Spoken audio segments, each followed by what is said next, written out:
Bienvenue, c'est Samir, on est sur TPMY. Avant de commencer la vidéo sur Trump et d'aborder le sujet, son actualité, je vous invite à laisser un commentaire pour le référencement dès le début et ne pas hésiter à voir aussi mes vidéos. Mais je précise aussi une chose, parce que je me suis rendu compte qu'il y en avait beaucoup et quand je l'ai dit, il y en a qui ont tilté. Euh, Ma chaîne de 100 000 abonnés a été sautée, elle a été censurée sans aucune raison. Une autre que j'avais faite qui avait a sauté aussi, et ça c'est la troisième. Donc je vous invite fortement à vous abonner. Il y en a beaucoup qui me disent: ah, c'est bizarre, t'avais disparu pendant un certain temps. Ah, c'est bizarre, j'ai été désabonné. Non, c'est juste une nouvelle chaîne. Donc, euh, donc n'hésitez pas à vous abonner. Et voilà. Une fois ceci dit, de toute façon tout est en commentaire, n'hésitez pas pour les liens, les réseaux sociaux et ainsi de suite. Alors qu'en est-il avec Donald Trump? Donald Trump inculpé en Géorgie pour tentative de manipulation du résultat de la présidentielle de 2020. De notre gueule. Il s'agit de la quatrième inculpation pénale en moins de 6 mois pour l'ancien président américain qui brigue à nouveau la Maison Blanche en 2024. Vous voyez bien, c'est bien précisé, en 6 mois, le mec, ils l'ont défoncé parce qu'ils ont peur qu'en 2024, il se représente et ils savent très bien que là, bon, il va passer haut la main. La procureure a affirmé vouloir un procès dans cette affaire, dans les 6 mois. C'est fait exprès, hein. C'est fait exprès pour que le moment où il y a les élections, bah, il se fasse. Il puisse même pas se présenter.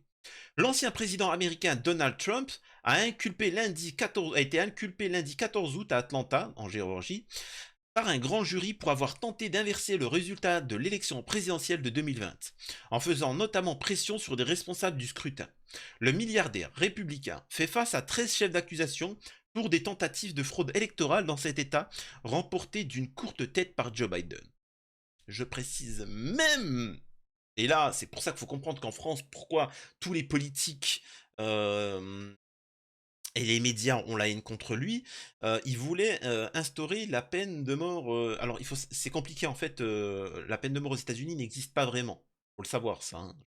Il y en a beaucoup qui me disent: ouais, mais aux États-Unis, la peine de mort n'existe pas. Si, elle existe. Non, Billy, elle n'existe pas. La majeure partie du temps, il reste 40 ans dans le couloir de la mort. C'est très rare. C'est que de rares occasions que les personnes qui sont condamnées à peine de mort, réellement, non, c'est très simple, hein. C'est pour ça aussi que vous verrez beaucoup de Billy vous dire que ça coûte plus cher la peine de mort que de l'emprisonner à vie.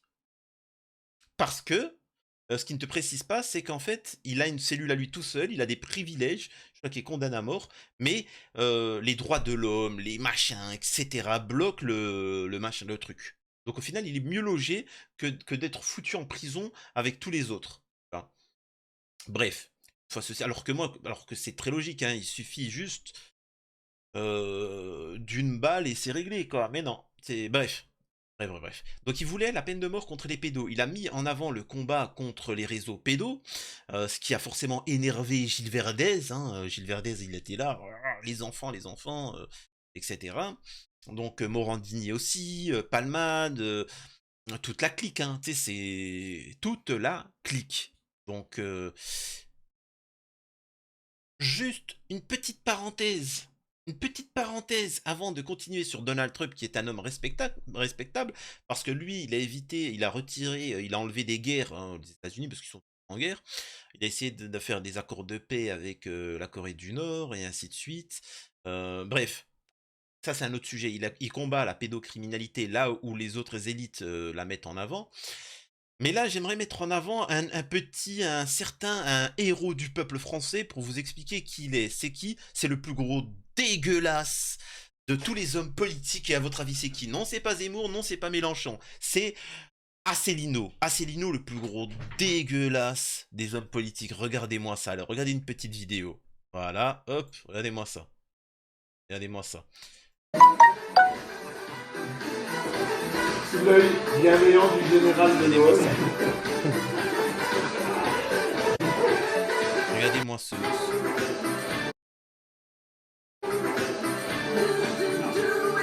Regardez-moi ce sagouin. Regardez-moi ça.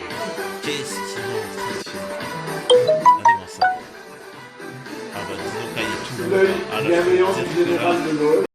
Là, c'est dans le slip, c'est la tour de Pise, hein. Alors là, ça y va, hein. Sacré Asselineau. Alors pourquoi je montre ça? C'est pour dire que, vous me connaissez, hein, moi je suis un partisan, la politique, les droits de gauche, pour moi ils sont tous corrompus, hein, vraiment. Et je critique Mélenchon, Zemmour, etc. Je n'ai jamais reçu une seule insulte, une seule menace, une seule de partisans de Mélenchon, bien au contraire. C'est-à-dire qu'au contraire, ils sont compréhensifs, ils comprennent que moi c'est mon point de vue, eux ils ont leur point de vue, pas forcément en accord, mais ils respectent mon propos, ils comprennent mon propos et ainsi de suite. Comme moi, je comprends que eux pensent que la solution c'est Mélenchon. Là où moi je leur dis vous vous trompez. Comme certains, ils pensent que Marine Le Pen, l'extrême droite, est la solution. Mais ils respectent le fait que je n'y crois pas. Euh, mais c'est toujours resté respectueux, vraiment, hein, avec tous, hein. Il y a que les pros Asselineau qui sont venus, alors que j'ai dit du bien d'Asselineau à la base, mais qui sont venus menacer. Regardez-moi ça. Alors, Asselineau, il faut savoir qu'il avait été inquiété dans une affaire où il avait touché des mineurs ou je sais pas quoi, des garçons, etc. Et qu'il aime beaucoup, tu vois, il aime beaucoup la saucisse. Sacré Asselineau, va. Alors si le mec pouvait essayer de travailler un petit peu, parce que le mec il a toujours été financé par nous, hein, le mec il n'a jamais travaillé de sa vie, hein, il a toujours été financé en tant que fonctionnaire, s'il pouvait éviter de culbuter des jeunes parlementaires ou je ne sais pas c'est quoi là, tu vois, des jeunes secrétaires hommes, ça serait bien, tu vois. Quels les mecs qui soutiennent Asselineau, hein? Comprenez pourquoi vous n'avez pas gagné, tu vois? Parce qu'au lieu de s'occuper des petits culs de garçons, faudrait peut-être un petit peu travailler, tu vois? Ce qu'a fait Zemmour, ce qu'a fait Mélenchon et ce qu'a fait Macron. Contrairement à Asselineau qui, lui, la saucisse, la saucisse. Donc voilà. Donc s'il y a un autre qui veut me faire chier encore sur un sujet, il n'y a pas de souci, je vais me focaliser sur lui. Croyez-moi, je vais vous faire 14 vidéos sur Asselineau. Tu vois? Voilà. Pathétique. Bref, l'homme politique le plus pathétique qu'il existe, hein, c'est Asselineau. Voilà. Et je vous jure que, amusez-vous à mettre un commentaire, je fais une série, je transforme la chaîne pour lutter contre Asselineau. Voilà. Bref. Revenons-en sur Donald Trump. Fallait fermer ta gueule, Billy Asselineau. Alors, la procureure du comté de Fulton, Fannie Willis, a recouru à une loi en vigueur en Géorgie sur la délinquance en bande organisée, utilisée notamment contre les gangs et prévoyant des peines de 5 à 20 ans de prison. Il s'agit de la quatrième inculpation pénale en moins de 6 mois pour l'ancien président de 77 ans, en campagne pour la primaire républicaine en vue de reconquérir la Maison-Blanche en 2024. Donald Trump et ses 18 co-accusés ont jusqu'au 25 août pour se présenter devant la justice de Géorgie, a fait savoir mademoiselle Willis, qui a affirmé vouloir un procès dans cette affaire dans les 6 mois. Mais elle a rappelé que la date serait fixée par le juge. Parmi les autres accusés figure l'avocat personnel de Donald Trump, Rudy Giuliani. L'ancien chef du cabinet de la Maison-Blanche, Mark Whedon, est un responsable du ministère de la Justice de l'administration Trump. Jeffrey Clark. L'acte d'accusation affirme qu'au lieu de se conformer au processus juridique de la Géorgie pour les contentieux électoraux, les prévenus se sont livrés à une entreprise criminelle en bande organisée pour inverser le résultat de l'élection en Géorgie, a souligné mademoiselle Willis. Il contient au total 41 chefs d'accusation différents, dont fausses déclarations et faux documents, usurpation de fonctions publiques et faux et usage de faux, pression sur des témoins, une série de délits informatiques ou encore parjure. Un appel téléphonique au cœur de l'enquête. Un grand jury réuni dans la capitale de l'État a approuvé cette inculpation au terme d'une journée de déposition des témoins cités par l'accusation. Ce panel de citoyens, investi de pouvoir d'enquête, a été constitué par mademoiselle Willis, qui enquête depuis 2021 sur cette affaire afin de déterminer s'il existait assez d'éléments pour inculper Trump, notamment pour des faits de fraude et d'ingérence électorale.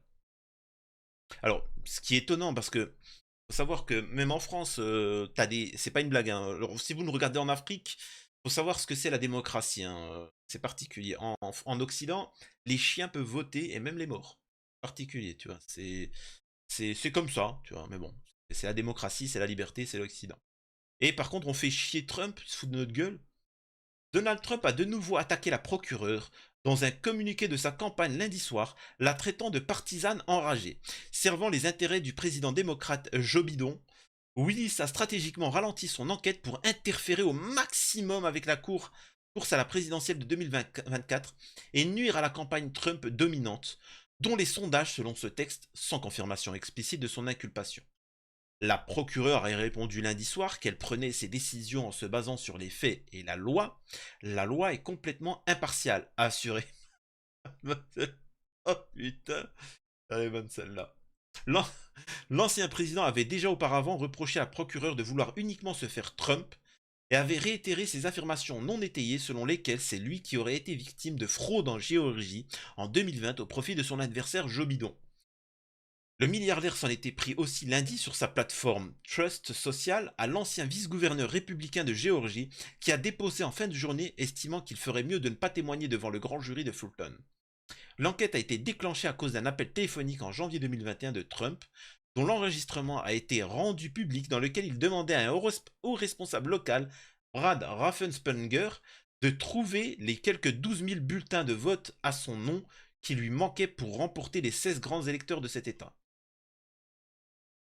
Débat télévisé. Pour prévenir d'éventuelles pressions ou violences, des barrières de sécurité ont été installées devant le tribunal à Atlanta. Contrairement aux procès fédéraux, les débats devant la justice en Géorgie sont télévisés, mais le magnat de l'immobilier, qui doit une bonne partie de sa célébrité à l'animation d'une émission de télé, devrait être autorisé à s'y faire représenter.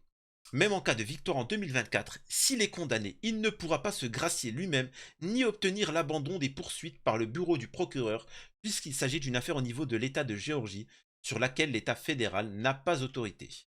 Cette procédure porte sur une partie des faits visés par l'inculpation le 1er août de Trump devant le tribunal fédéral à Washington pour ses manœuvres présumées illégales lors de l'élection de 2020. Alors c'est quand même dingue ça. L'ancien président qui écrase ses adversaires dans les sondages dans les primaires républicaines doit également être jugé en mars et en mai 2024. Il devra répondre de l'achat du silence d'une actrice de X. Bon, ça c'est des trucs qu'on a déjà vus. Et n'empêche, vous pouvez voir que comment il manipule. Vous voyez l'article que j'ai lu. Dès que Trump affirme quelque chose, c'est hypothétiquement sans apporter de preuves. Il dit que, par contre, en face, tout est avéré. Hein. C'est fou. Hein. Alors que le procès n'a même pas eu lieu, mais c'est avéré. Voilà ce qu'il en est quand tu luttes contre cet agenda. Il y a un agenda qui dépasse les êtres humains, qui dépasse les partis, qui dépasse tout ça. Un agenda pour lutter contre l'humanité, pour détruire l'humanité. Et toute personne qui viendra lutter contre ça sera considérée comme l'ennemi à abattre de l'humanité. Ce qui est fou. Parce que on a un programme, on a un parti, on a des trucs qui veulent détruire l'humanité. Et tous ceux qui voudront empêcher ça, ce sera eux les ennemis, on dira que ce sont eux les ennemis de l'humanité. Il n'y en a pas 50, hein. Il n'y en a pas 50. Il y a... Alors, moi je suis pessimiste sur l'avenir. Voilà, pour moi, ils vont gagner. Hein. Je suis quelqu'un de croyant, donc je crois à la fin des temps, je crois à ce qui va arriver dans les textes des temps, etc. Mais par exemple, Poutine est quelqu'un qui dérange à cette progression. Voilà. C'est quelqu'un qui dérange. Et c'est pour ça qu'il est considéré comme un ennemi. Vous pouvez voir que par exemple, juste à côté, on a l'Algérie qui dérange, hein, parce que c'est quelqu'un qui ne reconnaît pas Israël comme un pays, hein, tout simplement.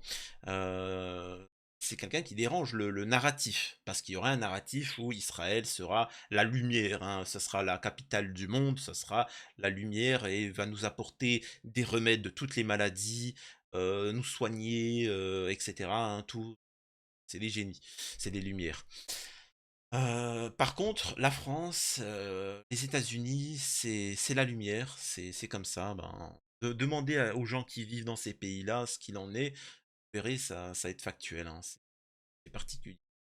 Donc soutien à Trump, et on voit bien que de son mandat. Alors je sais que c'est compliqué pour certains parce qu'ils regardent beaucoup trop les médias en disant oui, mais il aime pas les Noirs. La communauté afro-américaine a massivement voté pour Donald Trump, hein. Savoir. Hein, c'est que ça peut choquer. Mais par exemple, vous demandez aux populations issues de l'immigration s'ils pouvaient voter à l'extrême droite, ils voteraient pour un, un- comment on appelle ça, un présidentiable qui appelle à une plus grande sécurité économique, sortir de l'Europe, de l'Union européenne, stopper l'immigration, peine de mort, machin, etc., ils voteraient pour. Le problème, c'est que l'extrême droite n'est pas là pour gagner tant que Attali ne l'aura pas décidé. C'est pour ça que Marine Le Pen, quand elle a eu l'échange avec Macron, je vous rappelle, Macron, il y avait le Covid, il y avait l'affaire Alstom, machin, tout ça, c'était facile. Fallait le dégommer. Elle est venue, et pour ceux, la Libye qui me disent pourquoi tu parles d'islam, n'importe quoi, n'importe quoi. Elle est venue, c'était tout simple. Hein. C'est-à-dire qu'il fallait qu'elle dise excusez-moi, comment vous avez géré le Covid, c'était pourri, machin, etc. C'était simple. C'est bon, elle avait un boulevard. Euh, Elle est venue, elle a dit ouais mais le voile, le voile, le voile. Macron lui a dit non mais excusez-moi, moi je suis là pour parler économie, société, voilà, industrie, rapport de force. Le hijab, le hijab. Mais elle le savait très bien que c'était complètement débile et hors sujet. C'est con. C'est con. Alors oui, t'as les Billy qui votent, mais il aurait fallu ne pas parler d'islam et c'est bon, c'était passé. Elle était élue. Mais bon, je parle même s'il y a eu des trucages électoraux. Mais parce que c'est du théâtre. C'est du théâtre tout ça. Et et il y en a aucun. Ils sont tous de gauche. Faut comprendre ce que c'est la gauche, la droite. Tous les présidentielles, toute la France, tout le carcan politique, c'est des gauchistes. Voilà. Faut savoir ce que c'est la gauche. Et mais bon, bref. Une fois ceci dit, je vous invite à liker, partager, commenter, vous connaissez la chanson, et on se retrouve pour une prochaine vidéo, soutien total à Trump, et espérons qu'il redevienne président et lutte un peu plus contre les réseaux pédos, et voilà, tout simplement. Bref, prenez soin de vous et à la prochaine sur TPMY.